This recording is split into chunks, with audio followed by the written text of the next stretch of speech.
동방 박사의 오디오북.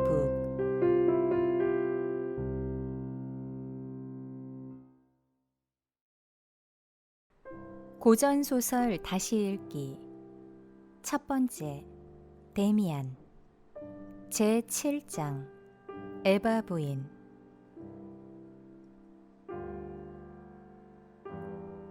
방학 동안 나는 막스 데미안이 예전에 어머니와 함께 살던 집을 한번 찾아가 봤다.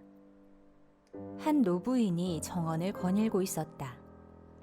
나는 노부인에게 말을 걸어 그 집이 노부인의 소유임을 알게 되었다. 나는 데미안 가족에 대해 물었다. 노부인은 그들을 잘 기억하고 있었다. 하지만 그들이 지금 어디 사는지는 알지 못했다.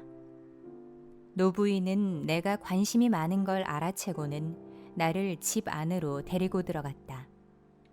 그러고는 가족 앨범을 꺼내와 내게 데미안의 어머니 사진을 보여주었다.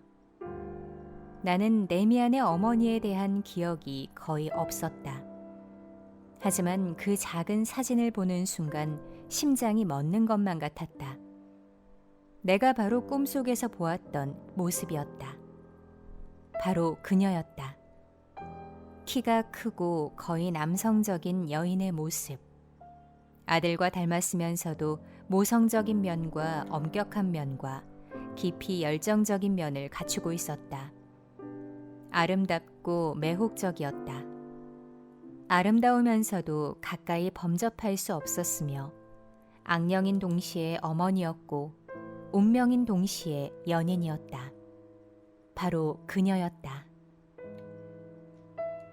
내 꿈속의 영상이 이 지상에 살고 있다는 것을 알았을 때 마치 요동치는 기적을 체험하는 것만 같았다. 그런 모습의 여인, 내 운명의 특징을 지닌 여인이 존재하다니. 그녀는 어디에 있을까? 어디에? 그런데 그녀는 바로 데미안의 어머니였다. 그 일이 있은 직후에 나는 여행길에 올랐다. 참 별난 여행이었다. 나는 이곳에서 저곳으로 생각나는 대로 쉬지 않고 줄곧 그 여인을 찾아 옮겨 다녔다. 그녀를 연상시키고 그녀를 떠올리게 하고 그녀를 닮은 모습들만 만나는 날들이 있었다. 복잡하게 얽힌 꿈속에서처럼 그런 날들은 낯선 도시의 골목길로, 기차역으로, 기차 안으로 나를 유혹했다. 그렇게 찾아다니는 것이 얼마나 부질없는 짓인지를 깨닫는 날들도 있었다. 그러면 나는 어딘가 공원이나 호텔의 정원이나 대합실에 하를 없이 앉아서 내 안을 들여다보며 내 안의 영상을 생생하게 살려내려고 했다. 하지만 그 영상은 수줍어하며 내 앞에서 달아났다. 나는 도통 잠을 이루지 못했으며 낯선 고장을 지나는 기차 안에서 잠깐씩 졸곤 했다. 한 번은 취리히에서 어떤 여자가 내 뒤를 쫓아왔다. 예쁘장했지만 조금 뻔뻔스러운 여자였다. 나는 공기를 대하듯 그녀를 거들떠보지 않고 그대로 걸음을 재촉했다. 다만 1시간이라도 다른 여자에게 관심을 보이느니 차라리 그 자리에서 죽는 게 나았다. 내 운명이 나를 끌어당기는 게 느껴졌고 머지않아 내 운명이 이루어질 것이 느껴졌다. 그런데도 내가 아무것도 할 수 없다는 사실이 너무 초조해서 미칠 것만 같았다. 언젠가 어느 기차역에서, 아마 인스부르크역이었을 것이다, 막 출발하는 기차의 차창에서 그녀를 연상시키는 모습을 보고 며칠 동안 너무 불행했다. 그러자 그 모습이 갑자기 밤에 다시 꿈에 나타났다. 나는 그 여인을 찾아다니는 일이 무의미하다는 부끄럽고 삭막한 감정을 느끼며 잠에서 깨어났고 그 길로 집으로 돌아갔다. 몇 주 후 나는 H대학에 등록했다. 모든 것이 실망스러웠다. 내가 수강한 철학사 강의는 대학생들의 행실만큼이나 알맹이 없고 대량 생산된 상품처럼 획일적이었다. 모든 게 틀에 박힌 듯 천편일률적이었으며 너도 나도 모두들 똑같이 행동했다. 소년 같은 얼굴을 붉게 상기시킨 명랑함은 우울하게도 인스턴트 제품처럼 공허해 보였다. 하지만 나는 자유로웠고 온종일 나 자신을 위해 살았다. 교회의 낡은 집에서 조용히 호젓하게 지냈으며 내 책상 위에는 니체의 책 몇 권이 놓여 있었다. 나는 니체와 함께 살며 그의 영혼의 고독을 느끼고 그를 끊임없이 몰아친 운명을 냄새맡고 그와 더불어 괴로워하고 또 그토록 냉엄하게 자신의 길을 간 사람이 있었다는 사실에 행복해했다. 언젠가 저녁 늦은 시간에 가을바람을 맞으며 시내를 배회하는데 여기저기 술집에서 대학생 동아리 모임의 노랫소리가 들려왔다. 열린 창문으로 담배 연기가 뭉클뭉클 새어나오고 노랫소리가 우렁차게 울려 퍼졌다. 크게 쩌렁쩌렁 울렸지만 활기도 생기도 없이 단조로웠다. 나는 어느 길모퉁이에 서서 귀를 기울였다. 두 술집에서 정확히 훈련된 청춘의 명랑함이 밤을 향해 울려 퍼졌다. 어디에나 유대감이 있었고 어디에서나 함께 모여 앉아 있었고 어디에서나 운명을 내려놓고 따스한 패거리의 품속으로 도망쳤다. 내 뒤쪽에서 두 남자가 천천히 다가와 나를 지나쳐갔다. 그들이 나누는 대화의 일부가 내 귀에 들렸다. 꼭 흑인 마을에 있는 청년들의 집 같지 않아요? 한 남자가 말했다. 모든 게 똑같아요. 심지어는 문신까지도 유행이라니까요. 자 봐요. 저게 젊은 유럽이지요. 그 목소리가 기이하게도 내게 뭔가를 상기시켰다. 귀에 익은 목소리였다. 나는 어두운 골목길로 두 사람의 뒤를 따라갔다. 한 명은 키 작고 우아한 일본인이었다. 가로등 아래서 그의 노르스름한 얼굴이 미소를 지으며 빛나는 게 보였다. 그때 상대방 남자가 다시 말을 이었다. 그거야 당신의 일본도 사정은 마찬가지일 겁니다. 패거리를 쫓아다니지 않는 사람들은 어디서나 보기 드물죠. 이곳에도 몇 명 있어요. 그 말 한마디 한마디가 내 마음을 반가운 놀라움으로 채웠다. 내가 아는 사람이었다. 바로 데미안이었다. 그 바람 부는 밤에 나는 데미안과 일본인의 뒤를 쫓아 어두운 골목길을 누볐으며 그들의 대화에 귀를 기울이고 데미안 목소리의 울림을 즐겼다. 그 목소리는 예전 그대로였다. 예전처럼 근사하게 자신감에 넘치고 침착했으며 나를 지배하는 힘이 있었다. 이제 모든 게 좋았다. 데미안을 찾아낸 것이다. 도시 변두리의 어느 막다른 길에 이르러 일본인이 작별 인사를 하고 현관문을 열었다. 데미안은 길을 되돌아왔다. 나는 걸음을 멈추고 길 한복판에 서서 그를 기다렸다. 나를 향해 다가오는 그의 모습을 두근거리는 가슴으로 바라보았다. 그는 밤색 레인코트 차림에 가느다란 지팡이를 한 팔에 걸고서 반듯한 자세로 경쾌하게 걸어왔다. 걸음걸이에 전혀 변화가 없었으며 일정한 속도로 내 바로 앞까지 다가와서는 모자를 벗고 눈에 익은 환한 얼굴, 단호한 입과 특이하게 넓고 훤칠한 이마를 보여주었다. 데미안! 나는 외쳤다. 그가 내게 손을 내밀었다. 네가 왔구나, 싱클레어. 너를 기다리고 있었어. 내가 여기 있는 걸 알고 있었어? 정확히 안 건 아니지만 틀림없이 그러길 바랐을 거야. 오늘 저녁에야 비로소 널 봤어. 네가 저녁 내내 우리 뒤를 따라왔잖아. 그럼 나를 금방 알아봤단 말이야? 물론이지. 네 모습이 변하긴 했어. 하지만 내겐 표식이 있잖아. 표식이라고? 무슨 표식? 네가 아직 기억하고 있을지 모르겠는데 예전에 우린 그걸 카인의 표식이라고 불렀어. 그건 우리의 표식이야. 너는 항상 그 표식을 가지고 있었어. 그래서 나는 네 친구가 되었지. 그런데 지금은 그 표식이 더욱 뚜렷해졌어. 난 몰랐어. 아니, 사실은 알고 있었어. 데미안, 언젠가 네 모습을 그린 적이 있는데 그 그림이 나하고 닮아서 놀랐거든. 그게 표식이었을까? 그게 표식이었어. 네가 와서 좋구나. 우리 어머니도 기뻐하실 거야. 나는 깜짝 놀랐다. 네 어머니? 네 어머니도 여기 계시는 거야? 나를 전혀 모르실 텐데. 아, 알고 계셔. 네가 누군지 말씀드리지 않아도 금방 알아보실걸. 네 소식을 들은 지 너무 오래되었어.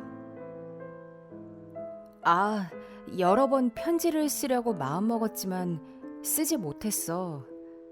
얼마 전부터 너를 곧 만날 것 같은 느낌이 들더라고. 날마다 널 만나길 기대했어. 데미안은 내 팔짱을 끼고 나와 함께 걸었다. 그에게서 평온함이 흘러나와 나에게로 스며들었다. 우리는 금세 예전처럼 이야기를 나누었다.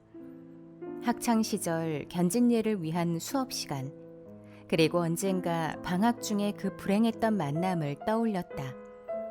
다만 우리 둘을 처음으로 긴밀하게 맺어준 프란츠 크로머에 대한 이야기만은 이번에도 화제에 오르지 않았다. 우리는 의식하지 못하는 사이 기이하고 예감에 가득 찬 대화 깊숙이 빠져들었다. 우리는 데미안이 일본인과 나눈 대화를 떠올리며 대학 생활에 대한 이야기를 하다가 그것과는 아주 동떨어진 듯 보이는 다른 것으로 화제를 옮겼다. 하지만 그것은 데미안의 말을 통해 내적으로 밀접하게 연결되었다. 데미안은 유럽 정신과 이 시대의 징후에 대해 이야기했다. 곳곳에서 동맹이 맺어지고 패거리가 결성되지만 자유와 사랑은 어디에서도 찾아볼 수 없다는 것이었다. 대학생 연합과 합창단에서부터 국가들에 이르기까지 이런 모든 유대 관계는 강제로 형성되었거나 두려움과 공포와 당혹감에서 비롯된 것일 뿐이라고 그는 말했다. 그 안을 들여다보면 부패하고 낡아서 붕괴하기 일보 직전이라는 것이었다. 유대 관계는 멋진 일이지. 데미안은 말했다. 하지만 지금 사방에서 번성하고 있는 것은 전혀 멋지지 않아. 진정한 유대 관계는 개개인이 서로에 대해 아는 것에서 새롭게 생겨나 한동안 세계를 변화시킬 거야. 지금 존재하는 유대 관계라고 하는 것은 패거리를 짓는 것에 불과해. 사람들은 서로가 서로를 두려워하는 탓에 서로에게로 도망치고 있어. 신사들은 신사들끼리, 노동자들은 노동자들끼리, 학자들은 학자들끼리. 그런데 왜 그들은 두려워하는 걸까? 인간은 자기 자신과 일치하지 않을 때만 두려워하는 법이거든. 그들은 결코 자기 자신을 믿지 못했기 때문에 두려워하고 있어. 순전히 자신 안에 미지의 것을 두려워하는 사람들만이 모인 공동체. 그들 모두는 자신들의 삶의 법칙이 언제부턴가 더 이상 유효하지 않으며 자신들이 낡은 규범에 따라 살고 있다는 것을 느끼고 있어. 그들의 종교도 윤리도 그 무엇도 우리가 필요로 하는 것에 걸맞지 않아. 100년 이상 유럽은 오로지 연구하고 공장을 세우기만 했어. 그들은 한 인간을 죽이는데 몇 그램의 화약이 필요한지는 정확히 알면서도 신에게 어떻게 기도해야 하는지는 몰라. 한 시간을 어떻게 즐겁게 보낼 수 있는지조차 몰라. 대학생들이 즐겨 찾아가는 술집을 한번 보라고, 또는 돈 많은 사람들이 찾아가는 유흥업소를 보든지. 희망이 없어. 친애하는 싱클레어, 그런 것들에서는 명랑한 것이 생길 수 없어. 그렇게 겁에 질려 모이는 사람들은 두려움과 악의에 가득 차 있어. 서로가 서로를 절대 믿지 않아. 그들은 더 이상 이상이라고 할 수 없는 이상에 매달리면서 누구든 새로운 이상을 제시하기만 하면 돌로 쳐 죽이고 있어. 서로 충돌하는 게 느껴져. 서로 충돌할 거야. 내 말 믿어. 조만간 충돌할 거라고. 물론 그것들은 세상을 개선하지 않을 거야. 노동자들이 공장주를 때려 죽이거나 또는 러시아와 독일이 서로 총뿌리를 겨눈다 해도 겨우 주인만 바뀔 뿐이라고. 그래도 아주 헛된 일만은 아니겠지. 그것은 오늘날의 이상들이 무가치하다는 것을 보여주고 석기 시대의 신들을 소탕할 거야. 현재 있는 이 세계는 죽을 거야. 몰락할 거라고. 그렇게 될 거야. 그럼 우리는 어떻게 되지? 나는 물었다. 우리? 우리도 아마 함께 몰락하겠지. 그들은 우리 같은 사람들도 때려 죽일 수 있거든. 다만 우리는 그것으로 끝장나지 않아. 우리가 남기는 것이나 아니면 우리 가운데 살아남은 이들을 중심으로 미래의 의지가 모여들 거야. 우리 유럽이 한동안 기술과 학문의 장터에서 목이 쉬도록 소리를 질러대는 바람에 들리지 않던 인류의 의지가 드러날 거야. 그러면 그 인류의 의지가 오늘날의 공동체, 국가와 민족, 협회와 교회의 의지와는 결코 그 어느 곳에서도 같지 않다는 사실이 드러나겠지. 자연이 인간에게 원하는 것은 오히려 개개인 안에, 너와 나의 안에 쓰여 있어. 예수 안에 쓰여 있고 니체 안에 쓰여 있었어. 현재의 공동체들이 붕괴해야만 그 유일하게 중요한 흐름들이 힘을 발휘할 수 있는 여지가 생겨날 거야. 물론 그 흐름들은 날마다 다르게 보일 수 있지만 말이야. 밤늦은 시간에 우리는 강변의 어떤 정원 앞에서 걸음을 멈췄다. 우리는 여기 살아. 데미안이 말했다. 며칠 내로 한번 들러. 우린 네가 찾아오기를 기다리고 있어. 나는 기쁨에 넘쳐 그새 서늘해진 밤을 가르고 먼 길을 걸어 집으로 돌아갔다. 대학생들이 여기저기서 시끄럽게 떠들며 집을 향해 비틀비틀 걸음을 옮겼다. 나는 그동안 그들이 즐거워하는 우스꽝스러운 방식과 내 고독한 삶 사이의 대립을 자주 느꼈다. 그러면서 때로는 마음이 허전하기도 했고 때로는 그것을 조롱하기도 했다.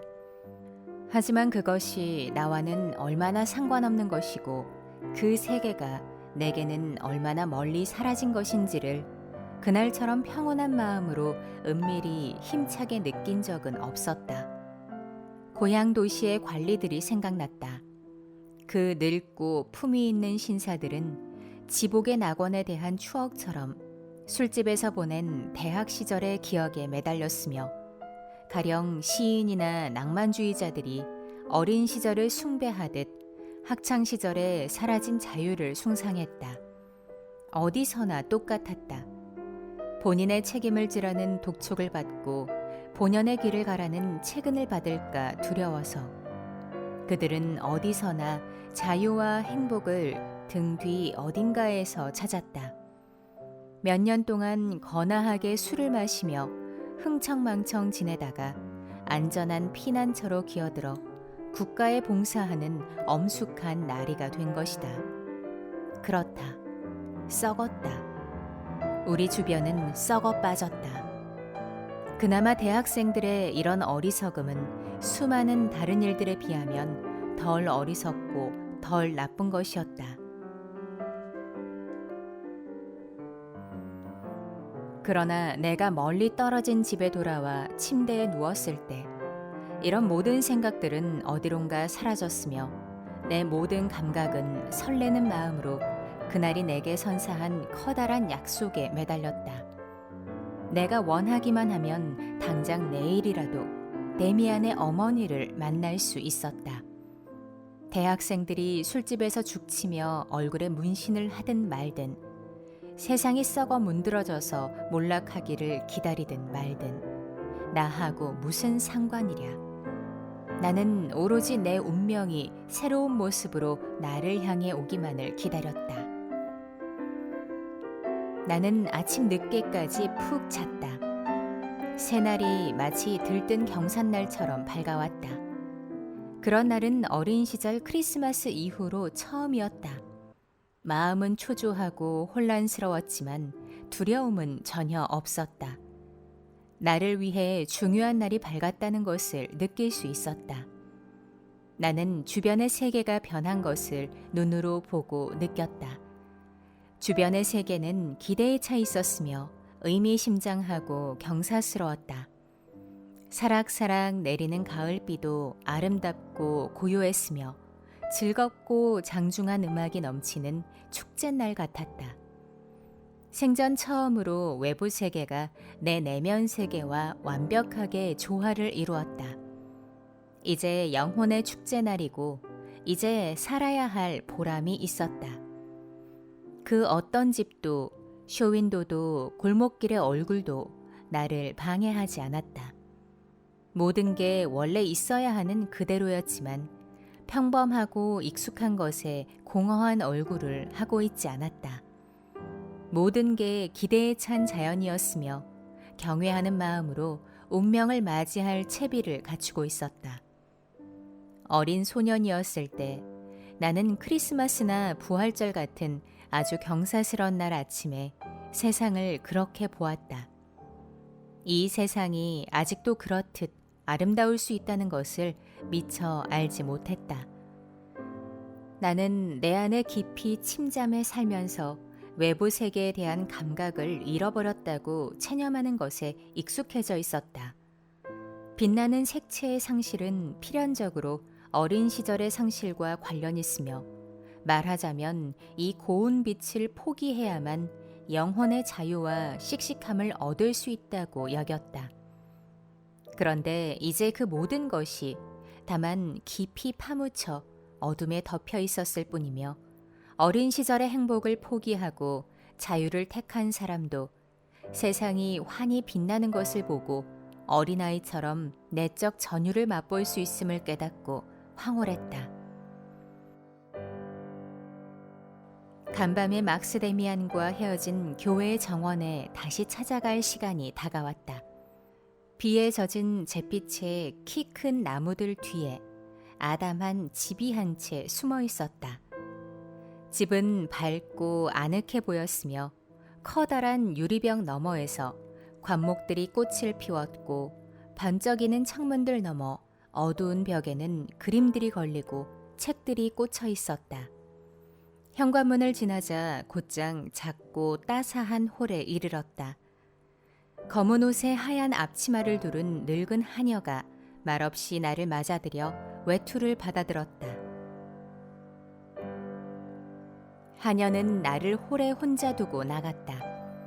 나는 방 안을 둘러보았고 그 즉시 내 꿈 한복판에 있었다. 방문 위쪽에 거무스름한 나무벽에 걸린 검은 태의 유리액자 안에 눈에 익은 그림이 들어있었다. 세 개의 껍데기를 힘차게 뚫고 나오는 황금빛 새매머리의 내 새. 나는 깊이 감동받아 그대로 서 있었다. 마치 그때까지 행하고 체험한 모든 것이 그 순간 실현되고 답이 되어 내게로 돌아온 듯 기쁘면서도 마음이 아렸다. 수많은 형상들이 번개처럼 빠르게 내 영혼을 스쳐 지나가는 것이 보였다. 현관문 아치 위에 낡은 석조 문장이 있는 고향집. 그 문장을 그리는 소년 데미안. 크로머라는 적의 사악한 소나기에 걸려들어 두려움에 떨던 소년 시절의 나. 작은 기숙사방의 조용한 책상에서 동경하던 새를 그리던 청소년 시절의 나. 자신의 실타래가 만들어낸 그물에 걸린 영혼. 모든 것, 그 순간에 이르기까지의 모든 것이 내 안에서 다시 울려 퍼지고 내 안에서 긍정되고 응답받고 시임받았다. 나는 촉촉히 젖은 눈으로 내 그림을 응시하고 내 마음속을 읽었다. 그때 시선이 아래로 향했다. 새 그림 아래 열린 문에 검은 옷차림의 키 큰 여인이 서 있었다. 바로 그녀였다. 나는 한마디도 할 수 없었다. 그 아름답고 존경스러운 여인은 자신의 아들처럼 영적인 의지로 충만하고 시간과 나이를 초월한 듯한 얼굴로 나를 향해 친절하게 미소 지었다. 그녀의 눈길은 성취였고 그녀의 인사는 귀향을 뜻했다. 나는 말없이 그녀에게 두 손을 내밀었다. 그녀는 힘차고 따스한 두 손으로 내 두 손을 붙잡았다. 싱클레어군요. 금방 알아봤어요. 어서 와요. 그녀의 목소리는 깊고 따뜻했다.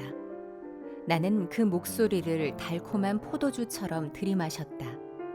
그러고는 눈길을 들어 그녀의 고요한 얼굴과 깊이를 헤아릴 수 없는 검은 눈, 생기 넘치는 성숙한 입, 표식이 찍힌 위엄 있고 훤한 이마를 바라보았다.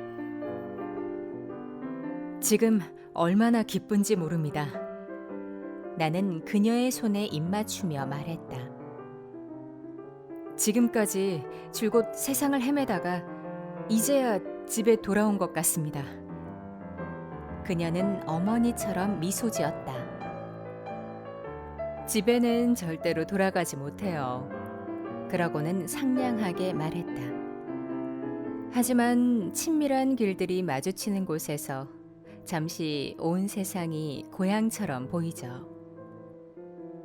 이 말은 내가 그녀에게로 가는 길에 느꼈던 것을 표현했다. 그녀의 목소리와 그녀의 말은 아들의 것과 매우 비슷하면서도 완전히 달랐다.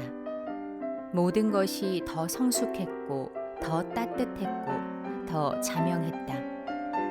하지만 예전의 막스가 그 누구에게도 소년의 인상을 주지 않았듯이 그의 어머니도 결코 다 자란 아들을 둔 어머니처럼 보이지 않았다. 얼굴과 머리카락에 어린 숨결이 무척 젊고 산뜻했으며 황금빛 피부는 주름살 하나 없이 팽팽했고 입술은 생기가 넘쳤다.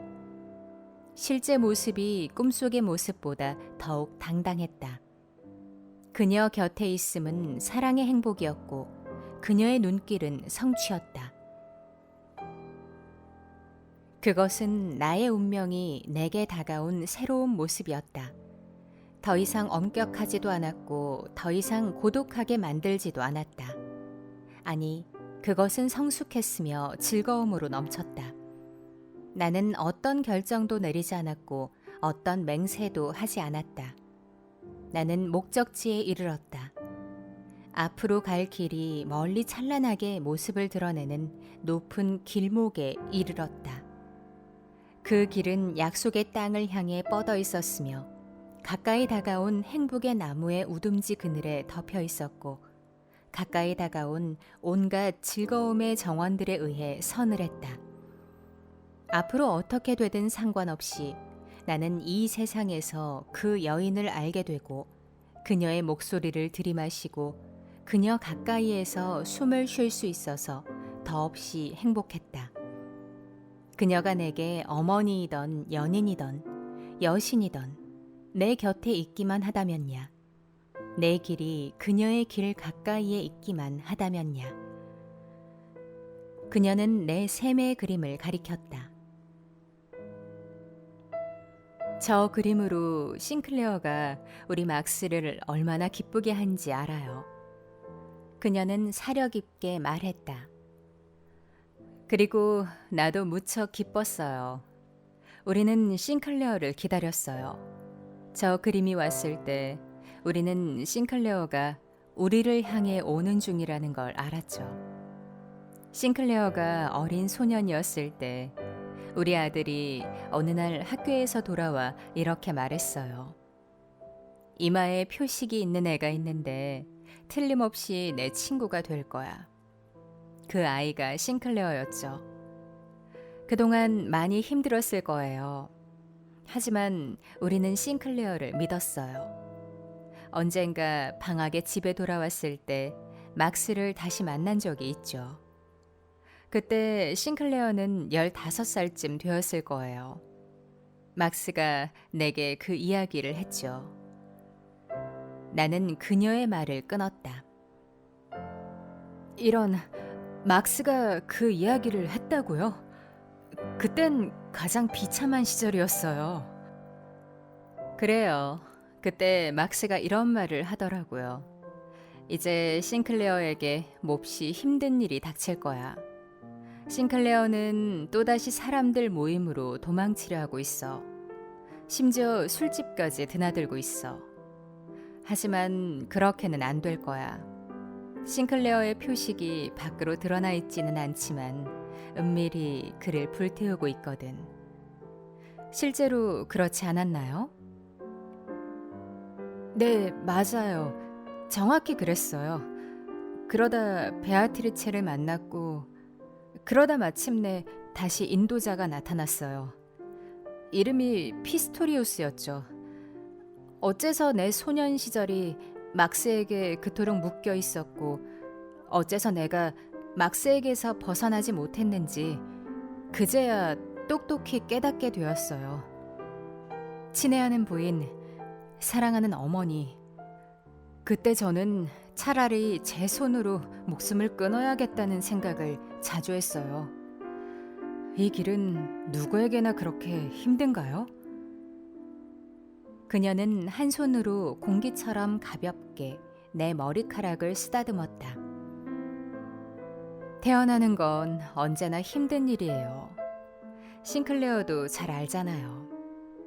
새가 알을 깨고 나오려고 얼마나 애쓰는지. 지난 일을 돌아보고 그 길이 정말로 그토록 힘들었는지 스스로에게 물어봐요. 오로지 힘들기만 하던가요? 아름답기도 하지 않던가요?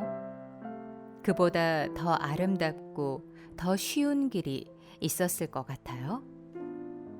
나는 고개를 가로저었다. 힘들었어요. 나는 잠결에서처럼 말했다. 그 꿈이 나타나기까지는 힘들었어요. 그녀는 고개를 끄덕이며 예리한 눈빛으로 바라보았다. 그래요. 누구나 자신의 꿈을 찾아내야 해요. 그러면 길이 쉬워지지요.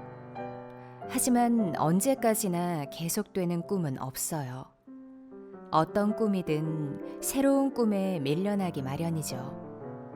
어떤 꿈도 붙잡으려고 해서는 안 돼요. 나는 깜짝 놀랐다. 그건 경고였을까, 방어였을까? 하지만 아무래도 상관없었다. 나는 목적지를 묻지 않고 그녀가 이끄는 대로 따라갈 각오가 되어 있었다. 제 꿈이 얼마나 오래 계속될지는 모르겠어요. 나는 말했다. 그냥 영원히 계속되기를 바랄 뿐이죠. 저의 운명은 새 그림 아래서 저를 어머니처럼, 연인처럼 맞아주었어요. 저는 오로지 저의 운명에 속할 뿐, 그 밖에 누구에게도 속하지 않아요. 그 꿈이 싱클레어의 운명인 한 그 꿈에 충실해야 해요. 그녀는 진지하게 단언했다. 왠지 모를 슬픔과 더불어 마법에 걸린 듯한 이 순간에 이대로 죽고 싶다는 간절한 소망이 치밀었다. 눈물이 눈물을 흘린 지 그 얼마나 오래되었던가. 한없이 샘솟아서 나를 휘몰아치는 게 느껴졌다. 나는 획 몸을 돌려 창가에 다가가 몽롱한 눈으로 화분의 꽃을 넘어 저 멀리를 바라보았다. 등 뒤에서 그녀의 목소리가 들렸다. 그 목소리는 차분하게 들렸으며 넘실거리는 포도주 잔처럼 다정함이 듬뿍 담겨 있었다. 싱클레어, 아직 어린아이군요. 싱클레어의 운명은 싱클레어를 사랑해요. 싱클레어가 충실하기만 한다면 그 운명은 언젠가는 꿈꾸는 대로 완전히 싱클레어의 것이 될 거예요. 나는 마음을 다스려 다시 그녀에게로 얼굴을 돌렸다. 그녀가 내게 손을 내밀었다. 내겐 친구들이 몇 명 있어요. 그녀는 미소를 지으며 말했다. 몇 명 안 되지만 아주 절친한 친구들이죠. 그 친구들은 나를 에바 부인이라고 불러요. 싱클레어도 원한다면 나를 그렇게 부르도록 해요. 그녀는 나를 문으로 안내해 문을 열고는 정원을 가리켰다. 저기 밖에 막스가 있어요. 나는 얼이 빠져 얼떨떨한 상태로 키 큰 나무들 아래 서 있었다. 그 어느 때보다 정신이 더 깨어 있었는지 아니면 더 꿈을 꾸고 있었는지 알 수 없었다. 나뭇가지에서 빗방울이 살며시 떨어졌다. 나는 강변을 따라 멀리까지 이어지는 정원으로 천천히 걸어갔다. 마침내 데미안이 보였다. 그는 사방이 트인 정자에서 우통을 벗은 채로 거기 매달린 샌드백을 두드리며 권투 연습을 하고 있었다. 나는 흠칫 놀라 걸음을 멈췄다. 데미안은 아주 근사해 보였다. 넓은 가슴, 단단하고 남성적인 머리, 치켜든 두 팔은 강하고 힘차 보였으며 근육이 팽팽했다. 엉덩이와 어깨와 팔의 관절에서 마치 찰랑거리는 샘물처럼 움직임이 솟아나왔다. 데미안! 나는 외쳤다. 거기서 뭐 하고 있어?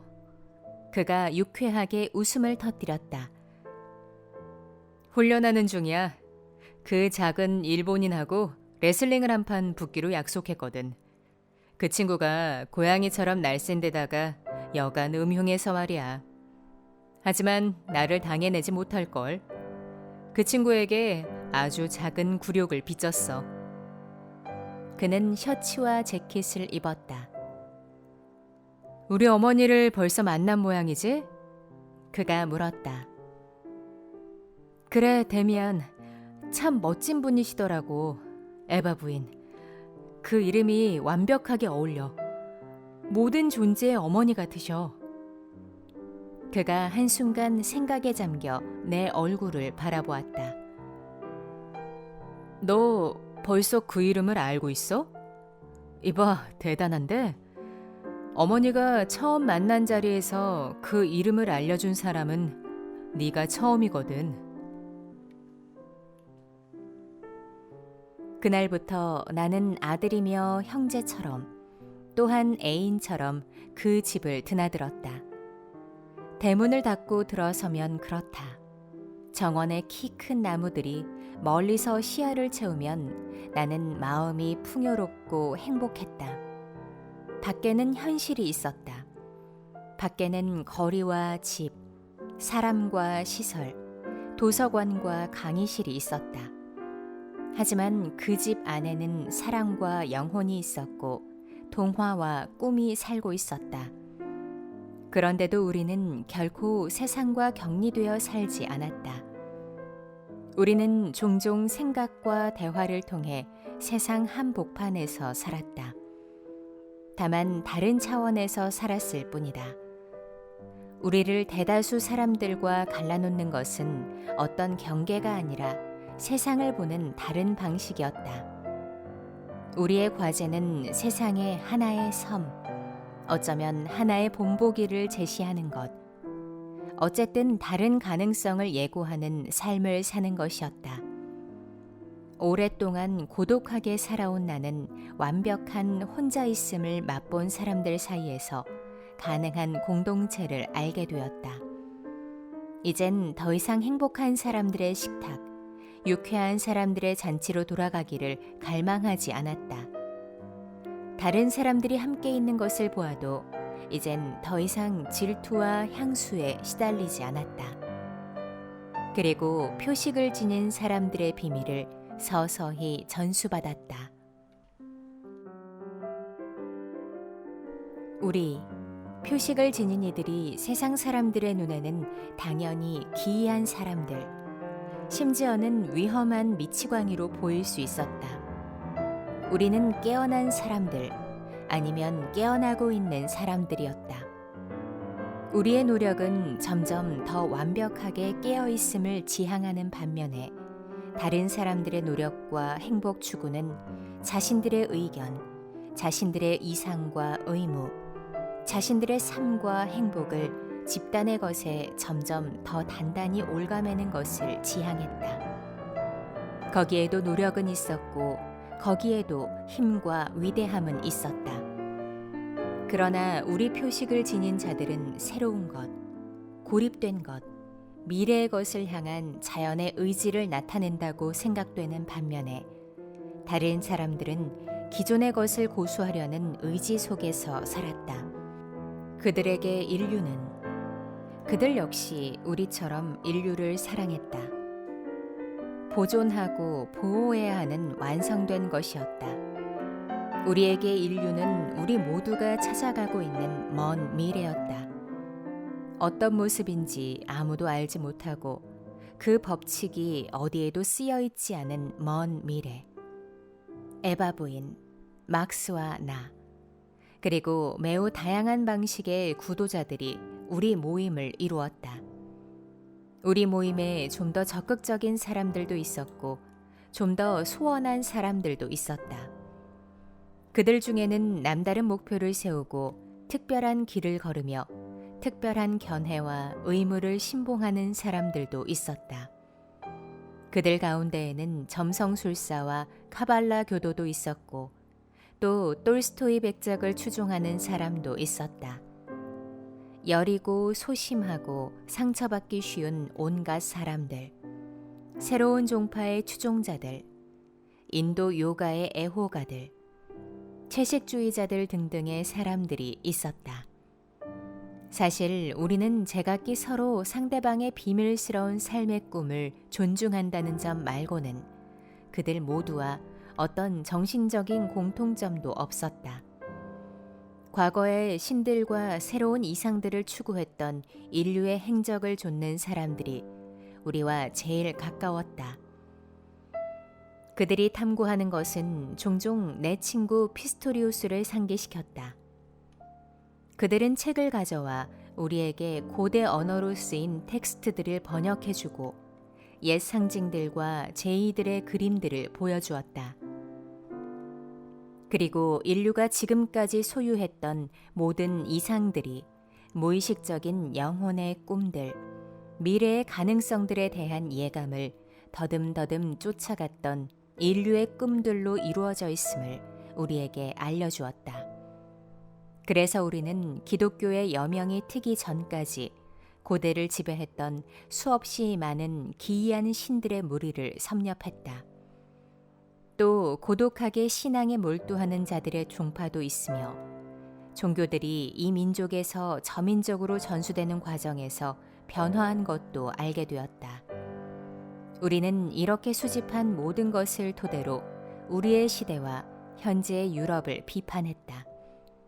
현재의 유럽은 엄청난 노력을 기울여 인류의 망각한 새로운 무기들을 만들어냈지만 결국 정신을 심각하게 황폐화시키기에 이르렀다.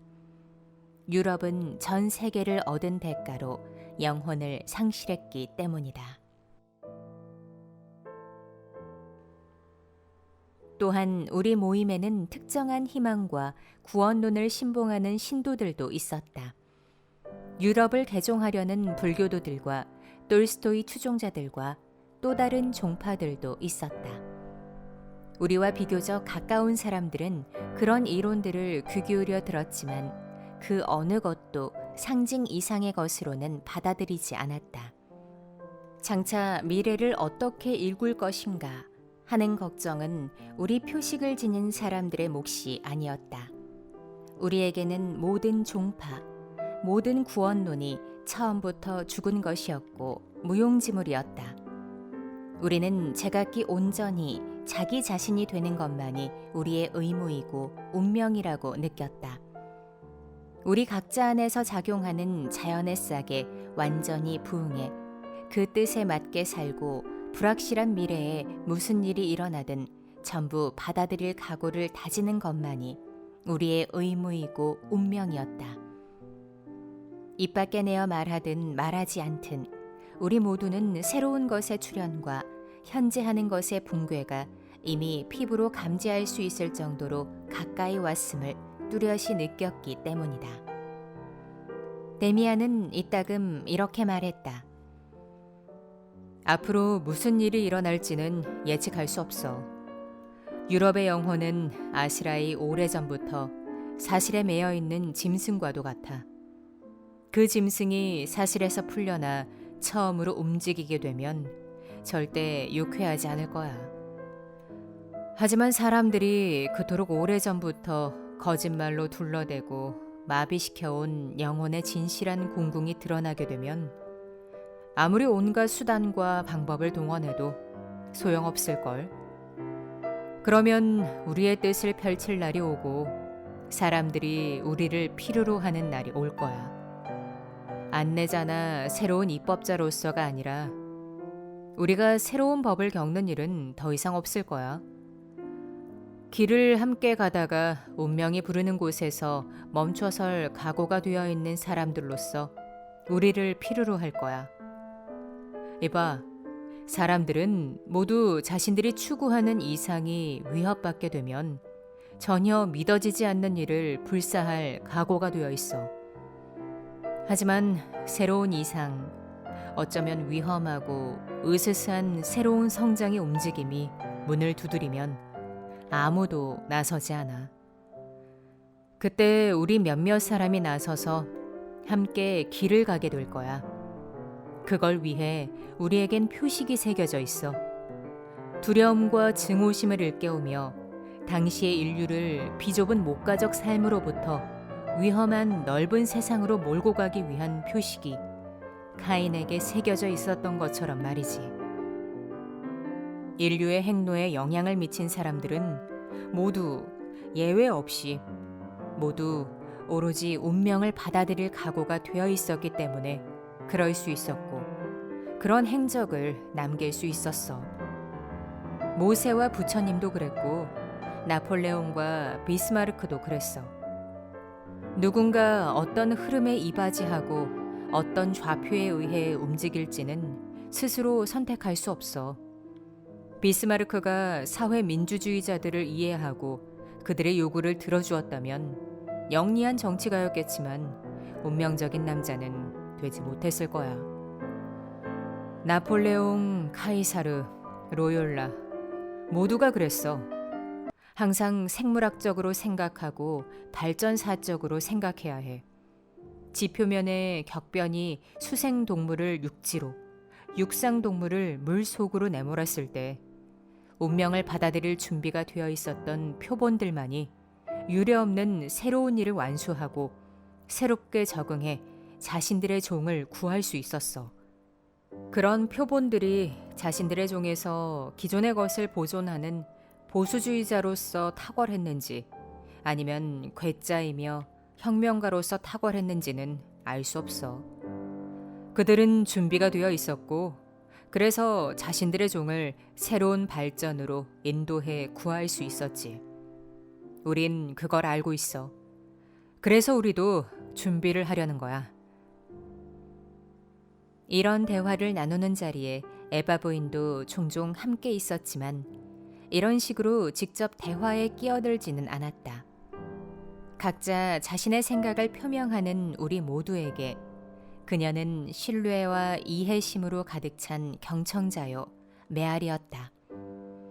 마치 모든 생각이 그녀에게서 흘러나와 그녀에게로 되돌아가는 듯 보였다.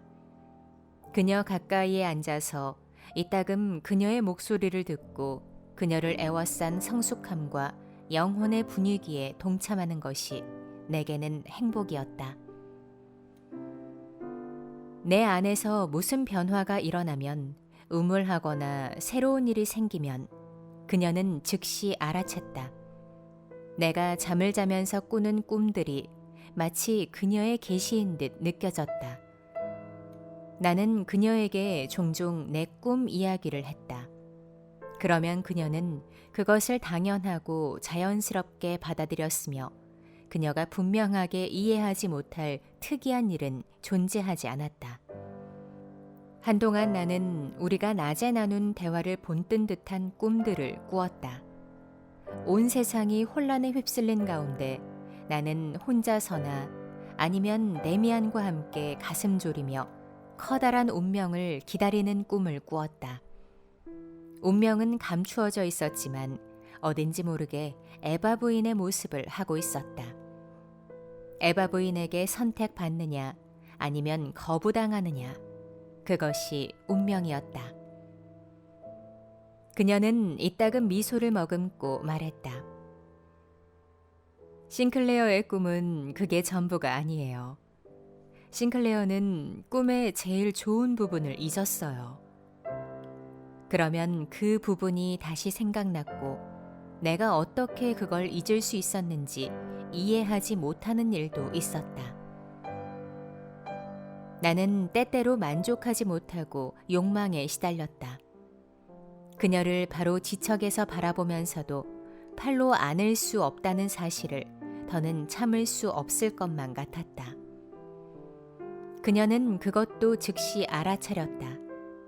내가 한 번은 며칠 동안 모습을 나타내지 않다가 혼란스러운 표정으로 다시 찾아갔을 때 그녀는 나를 한쪽으로 불러내어 말했다. 싱클레어, 스스로가 믿지 않는 소망에 매달려서는 안 돼요. 나는 싱클레어가 무엇을 원하는지 알고 있어요. 싱클레어는 그 소망을 단념하든지 아니면 제대로 완전히 소망할 수 있어야 해요. 싱클레어가 소망이 이루어질 것을 마음속으로 굳게 확신하고 간구한다면 언젠가는 이루어질 거예요. 하지만 싱클레어는 소망하고는 금방 다시 후회해요. 그러면서 두려워하고 있어요. 그 모든 것을 극복해야만 해요. 내가 동화를 한 편 들려줄게요. 그녀는 별을 사랑하게 된 젊은이의 이야기를 들려주었다. 그 젊은이는 바닷가에 서서 두 손을 뻗어 별을 연모하고 그 별의 꿈을 꾸고 그 별만을 생각했다. 하지만 그는 인간이 별을 포옹할 수 없다는 것을 알고 있었거나 아니면 알고 있다고 생각했다. 그는 이루어질 가망이 없는데도 별을 사랑하는 것이 자신의 운명이라 여겼다. 그리고 이런 생각으로부터 체념하고 말없이 충직하게 고통받는 삶의 문학을 만들어냈으며 그 고통이 자신을 더 나은 사람으로 승화시키고 정화시켜 줄 것이라고 믿었다. 하지만 그의 모든 꿈들은 별을 향해 있었다. 그는 또다시 한밤중에 바닷가의 높은 절벽 위에 서서 별을 바라보며 별을 향한 사랑에 불탔다. 그러다 그리움이 절정에 이른 순간 별을 향해 몸을 날려 허공으로 뛰어들었다. 몸을 날리는 순간에도 이런 생각이 번개처럼 빠르게 뇌리를 스쳤다. 내 사랑은 이루어질 수 없어. 그는 해변에 떨어져 산산이 부서졌다. 그는 사랑하는 법을 몰랐다. 몸을 날리는 순간에 사랑이 이루어질 것을 굳건하게 확실히 믿을 수 있는 영혼의 힘이 있었더라면 그는 높이 올라가 별과 하나가 되었을 것이다. 사랑을 간구해서는 안 돼요. 그녀는 말했다. 사랑을 요구해서도 안 돼요. 사랑은 자기 자신 안에서 확신에 이룰 수 있는 힘을 갖추어야 해요. 그러면 사랑은 더 이상 상대에게 끌려가는 것이 아니라 상대를 끌어당기지요. 싱클레어의 사랑은 내게 끌려오고 있어요. 그 사랑이 언젠가 나를 끌어당기면 그때 가겠어요. 나는 선물을 주지 않아요. 나를 가져가 주길 원해요. 그 다음번에 그녀는 또 다른 동화를 내게 들려주었다. 가망 없는 사랑을 하는 남자의 이야기였다. 그는 완전히 자신의 영혼 속으로 움츠러들어서 사랑 때문에 불타 죽는다고 생각했다. 그에겐 세상이 사라지고 없었다. 그의 눈에는 푸른 하늘과 초록빛 숲도 보이지 않았고 졸졸 흐르는 시냇물 소리도 들리지 않았으며 하프 소리도 울리지 않았다. 모든 게 침몰했으며 그는 가난하고 비참해졌다. 하지만 그의 사랑은 점점 자라났고 그는 사랑하는 아름다운 여인을 포기하기보다는 차라리 죽어서 썩어 없어지길 바랐다. 그는 그 사랑이 자신 안에 다른 모든 것을 불태워버린 걸 느꼈다. 그 사랑은 점점 막강해져서 끌어당기고 또 끌어당겼다. 그 아름다운 여인은 따라오지 않을 수 없었다. 그녀는 따라왔고 그는 두 팔을 활짝 벌려 그녀를 끌어안았다. 하지만 그녀가 그의 앞에 섰을 때 그녀는 완전히 변해 있었다. 그는 자신이 잃어버린 온 세상이 끌어당겨지는 것을 보고 느끼며 전율했다. 그녀는 그의 앞에 서서 그에게 자신을 맡겼다. 하늘과 숲과 시내, 모든 것이 새로운 빛깔로 찬란하게 활기에 넘쳐 그에게 다가와 그의 것이 되고 그의 언어를 말했다. 그는 단순히 한 여인을 얻는 대신 온 세상을 마음속에 품게 되었다. 하늘의 모든 별이 그의 안에서 밝게 빛났으며 그의 영혼을 기쁨으로 반짝이게 했다. 그는 사랑했고 사랑하면서 자기 자신을 발견했다. 그러나 대부분의 사람들은 사랑하면서 자기 자신을 잃어버린다. 에바 부인을 향한 사랑이 내 삶의 유일한 내용인 것 같았다. 하지만 내 사랑은 날마다 모습을 달리했다. 내 존재가 이끌리는 대상은 그녀 자신이 아니며 그녀는 내 내면의 상징일 뿐이고 나를 내 안으로 더욱 깊이 인도하려 한다는 느낌이 이따금 확실하게 들었다. 그녀의 말은 종종 내 마음을 움직이는 간절한 질문들에 대한 내 무의식의 답변처럼 들렸다. 그러다 그녀 곁에서 관능적인 욕망으로 뜨겁게 달아올라 그녀의 손길이 닿은 물건들에 입을 맞추는 순간들이 있었다. 관능적인 사랑과 정신적인 사랑, 현실과 상징이 서서히 중첩되었다. 그러다 내 방에서 조용히 간절하게 그녀를 생각하면 그녀의 손이 내 손 안에 있고 그녀의 입술이 내 입술을 스치는 듯 느껴지기도 했다. 또는 그녀 곁에 앉아 그녀의 얼굴을 바라보며 그녀와 이야기를 나누고 그녀의 목소리를 들으면서도 그녀가 현실인지 꿈인지 분간되지 않는 순간들도 있었다. 나는 어떻게 사랑을 영원히 불멸의 것으로 간직할 수 있는지 예감하기 시작했다. 그리고 책을 읽으면서 새로운 깨달음을 얻으면 그 깨달음은 마치 에바 부인의 키스처럼 느껴졌다. 그녀는 내 머리를 쓰다듬고 나를 향해 성숙하고 향기로운 따사함이 듬뿍 담긴 미소를 지었다. 그러면 나 자신 안에서 한 걸음 앞으로 나아갔을 때와 같은 느낌이 들었다. 내게 중요했고 운명이었던 모든 것이 그녀의 모습으로 나타날 수 있었다. 그녀는 나의 모든 생각으로 변할 수 있었고 나의 모든 생각은 그녀로 변할 수 있었다. 나는 부모님 곁에서 크리스마스 연휴를 보내기가 두려웠다. 2주일 동안이나 에바 부인과 멀리 떨어져 지내는 건 틀림없이 고통스러울 것이기 때문이었다. 그런데 고통스럽지 않았다. 고향 집에서 그녀를 생각하는 건 멋진 일이었다. 나는 HC로 돌아와서도 그녀의 감각적인 현존에 얽매이지 않는 자유를 즐기고 싶어 이틀 동안 그녀의 집을 찾지 않았다. 또한 새롭게 비유적인 방식으로 그녀와의 합의를 성취하는 꿈을 꾸었다. 그녀는 바다였고 나는 물살이 되어 그 바다 속으로 흘러들었다. 그녀는 별이었고 나 자신도 별이 되어 그녀를 향해 갔다. 우리는 만나서 서로에게 이끌렸다고 느꼈으며 서로의 곁에 머물렀다. 가까이에서 소리를 내며 원을 그리고 환희에 차서 영원히 서로의 주변을 맴돌았다. 그러고 나서 처음으로 다시 그녀를 방문했을 때 나는 그 꿈 이야기를 들려주었다.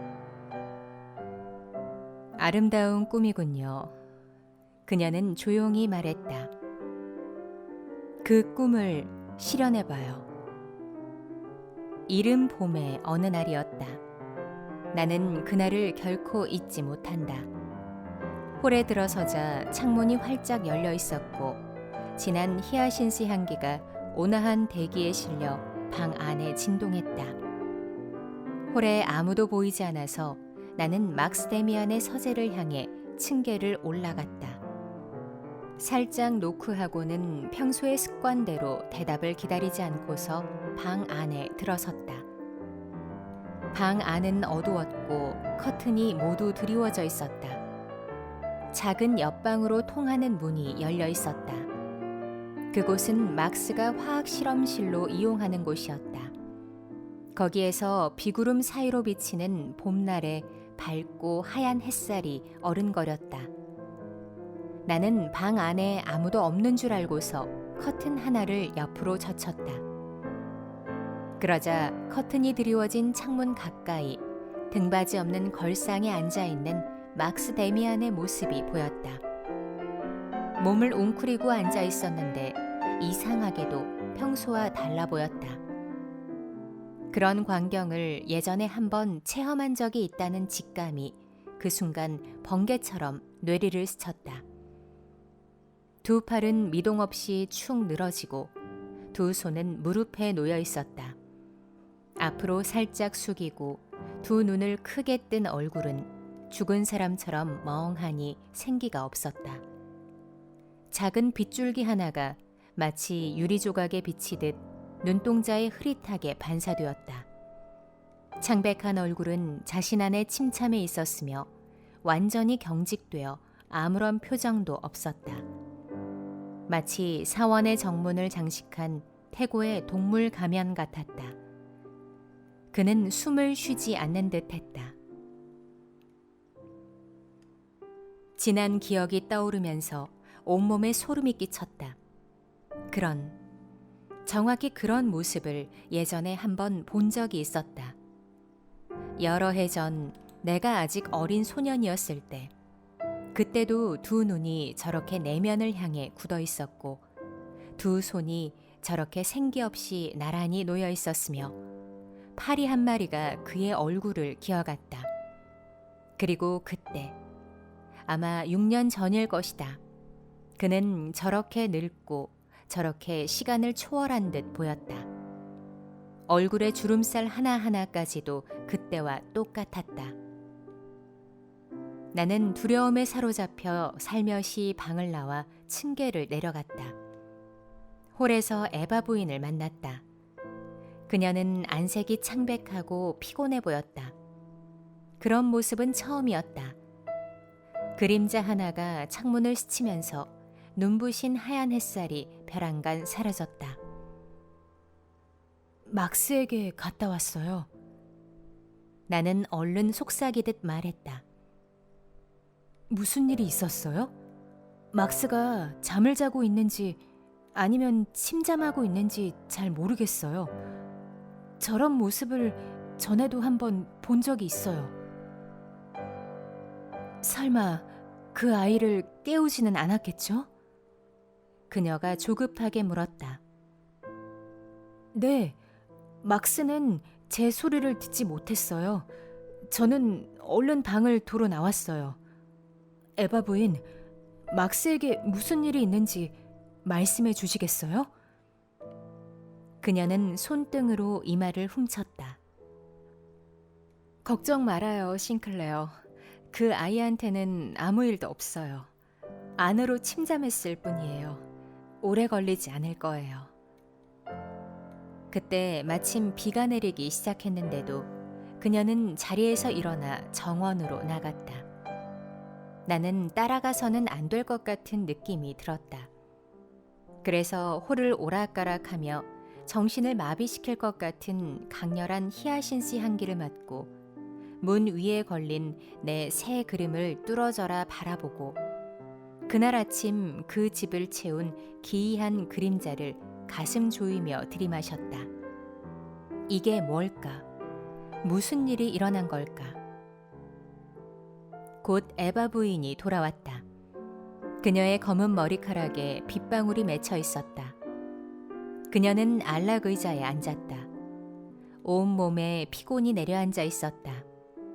나는 그녀 옆으로 다가가 몸을 굽혀 그녀의 머리카락에 맺힌 물방울에 입 맞췄다. 그녀의 눈은 밝고 고요했지만 물방울에선 눈물 같은 맛이 났다. 제가 막스에게 가볼까요? 나는 속삭이듯 물었다. 그녀는 희미하게 미소 지었다. 어린애같이 굴지 말아요, 싱클레어. 그녀는 스스로 강박관념에서 벗어나려는 듯 큰 소리로 나무랐다.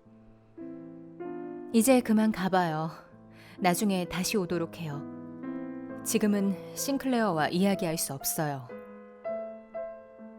나는 그 집을 뛰쳐나와서 시내를 벗어나 산을 향해 걸었다. 가느다란 빗방울이 비스듬히 내 얼굴을 후려쳤다.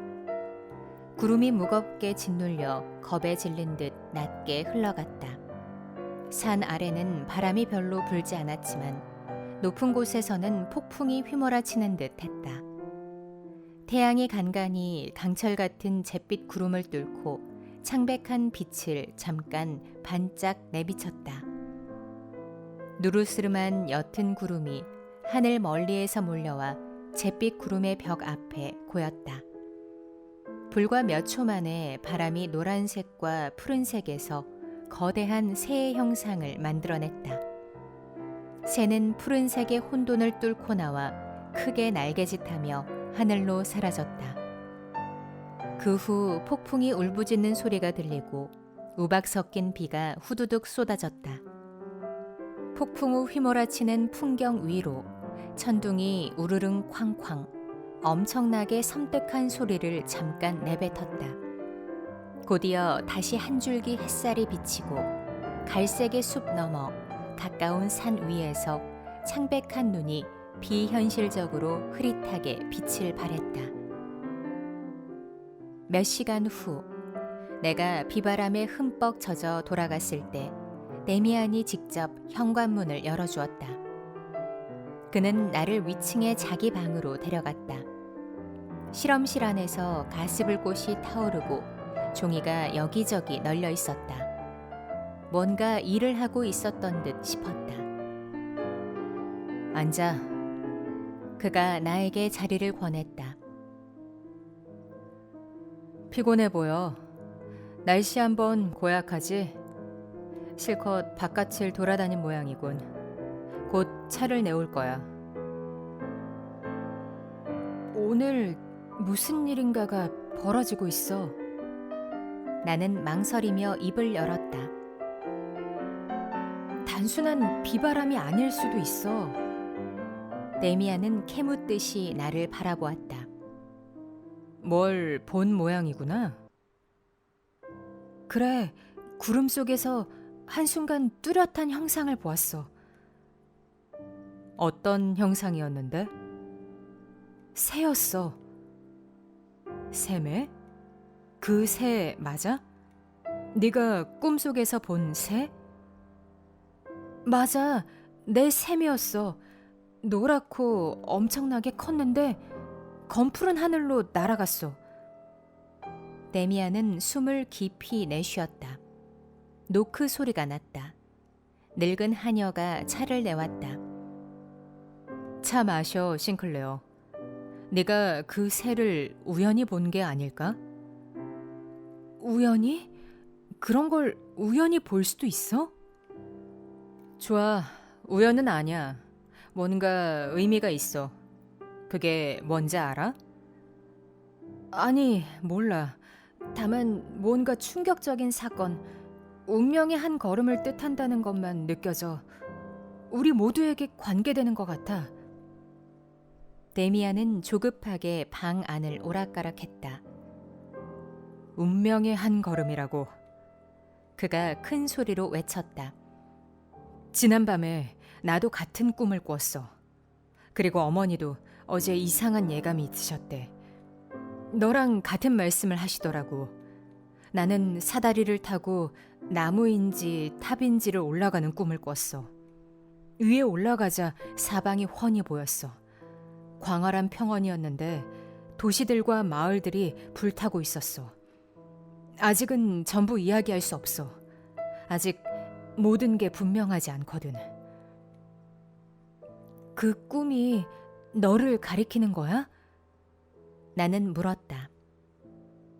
나? 물론이지. 누구든 자신과 관계없는 꿈은 꾸지 않아. 하지만 나 혼자에게만 관계되는 건 아니야. 그건 네 말이 맞아. 나는 나 자신의 영혼의 움직임을 알려주는 꿈들과 아주 드물긴 하지만 인류 전체의 운명을 암시하는 꿈들을 상당히 정확하게 구분할 수 있거든. 그런 꿈들은 별로 꾼 적이 없어. 그리고 꿈이 앞날을 예언해서 그 예언이 들어맞았다고 말할 수 있는 경우는 지금까지 단 한 번도 없었어. 그런 꿈들은 해석하기 어려워. 하지만 나 혼자에게만 해당되지 않는 무언가를 꿈꿨다는 것만은 분명히 알 수 있어. 내가 과거에 꾸었던 다른 꿈들과 관련 있고 그 꿈들의 연장이거든. 싱클레어, 나는 그런 꿈들에서 전에 너한테 말한 적이 있는 예감들을 얻게 돼. 우리는 우리의 세상이 정말 썩었다는 걸 알고 있어. 그렇다고 세상의 멸망이나 그 비슷한 걸 예언할 이유는 없어. 하지만 내가 몇 년 전부터 꾸는 꿈들로 미루어 보아서 낡은 세계가 붕괴하는 날이 점점 가까이 다가온다는 생각이나 아니면 느낌이 들어. 그거야 네가 원하는 대로 표현해도 좋아. 처음에는 아주 흐릿하고 희미한 예감이었지만 갈수록 점점 더 분명하고 뚜렷해지고 있어. 나와도 관련 있는 끔찍한 큰 사건이 다가오고 있다는 것밖엔 아직은 아무것도 몰라. 싱클레어, 우리는 전에 이따금 말했던 것을 체험하게 될 거야. 세계가 새로워지려 하고 있어. 죽음의 냄새가 나고 있어. 죽음 없이 새로운 것은 가능하지 않아. 내가 생각했던 것보다 더 끔찍해. 나는 너무 놀라서 그를 멍하니 바라보았다. 그 꿈을 전부 이야기해 줄 수 없어? 내가 머뭇거리며 말했다. 그는 고개를 가로저었다. 안 돼. 문이 열리고 에바 부인이 들어왔다. 여기 함께 있었구나. 얘들아, 무슨 슬픈 일이 있는 건 아니지? 그녀는 피곤을 완전히 떨쳐버렸는지 활기차 보였다. 데미안이 그녀에게 미소를 지었다.